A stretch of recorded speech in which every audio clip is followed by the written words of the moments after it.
আসসালামু আলাইকুম দর্শক, আশা করি আপনারা ভালো আছেন। আমি আপনাদের প্রত্যেকটা ভিডিওর মধ্যেই বলি যে আমি আসলে আপনাদের সামনে নতুন কিছু নিয়ে আসি। আজকের বিষয় নিয়ে আসছি বাছুর লালন পালনের ক্ষেত্রে কয়েকটি গুরুত্বপূর্ণ কথা। এই কথাগুলো আপনারা শুনবেন এবং মানবেন। দেখবেন খামার করলে লস হবে না। কারণ খামারিদের মূল ধন সম্পদ হলো বাছুর, এবং একজন খামারিদের জন্য বাছুর যে কতটা গুরুত্বপূর্ণ তা বলে শেষ করতে পারবো না। আর এই বাছুরের স্বাস্থ্য এবং চকচকা স্বাস্থ্য এবং সুন্দর বডি রাখার জন্য কত চেষ্টা করা লাগে। এই জন্যই বলি যে খামার করার আগে এবং বাছুর পালন ব্যবস্থাপনা যদি ঠিক না থাকে, তাহলে দেখবেন যে আপনারা বিভিন্ন সমস্যার সম্মুখীন হবেন। এবং খামারিদের মূল সমস্যায় যেটা দাঁড়ায়, বাচ্চা হওয়ার পরে যে গাভীর যে বাচ্চা হওয়ার পরে, সেটা হলো বাছুরের মৃত্যুর হার। এটাকে যেভাবে কমিয়ে আনা যায়, এবং সেটা কিভাবে কমিয়ে আনা যায়, এটা কমানোর কিছু বুদ্ধি আছে।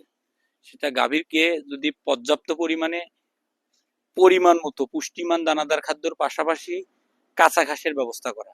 এই কাজগুলো যদি আপনারা করেন, ইনশাআল্লাহ আমার মনে হয় না, আমার দীর্ঘদিনকার অভিজ্ঞতার আলোক থেকে বলছি আমি, আমার মনে হয় না খামার করে লস হবে। আর যেহেতু আমি বলছিলাম যে বাছুর পালনের কিছু গুরুত্বপূর্ণ কথা আপনাদের সামনে শেয়ার করব। আমি আপনাদের যে বাছুরগুলো দেখাচ্ছি, প্রত্যেকটা বাছুরের শারীরিকভাবে সুস্থ এবং ইনশাল্লাহ যেভাবে গ্রোথ আসার কথা, সেগুলো কিন্তু অলরেডি আসছে। দেখেন আমাদের এই বাছুরগুলো দেখেন, আপনাদের দেখাচ্ছি, আপনারা একটু দেখতে থাকেন।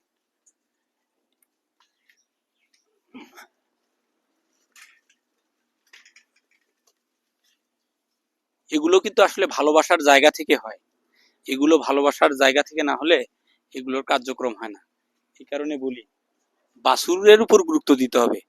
বাছুর পালনের যে কয়েকটি কথার মধ্যে বললাম, বাছুরকে নির্দিষ্ট পরিমাণে যে দুধ খাওয়ার কথা, তার মায়ের শাল দুধ থেকে শুরু করে যে ওর যে 3 মাস বা 4 মাস বয়স পর্যন্ত যে দুধ খাওয়ার কথা, এই দুধটা ইনশিওর করতে হবে।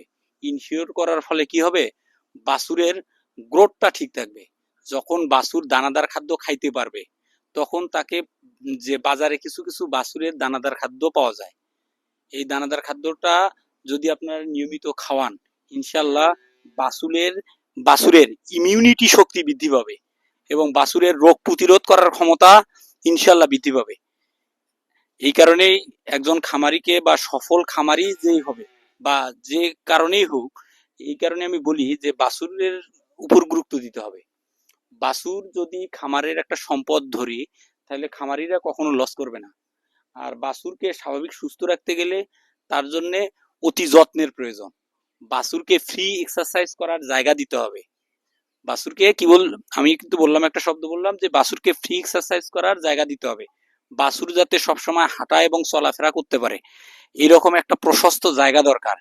যে জায়গার ফলে বাছুর ওখানে সকালবেলায় যদি ছাড়া দেওয়া হয় বা ছাড়ানো হয়, তাহলে দেখবেন যে বাছুর সেখানে নিজের ইচ্ছা মতো ঘুরবে, খেলবে, দৌড়াবে।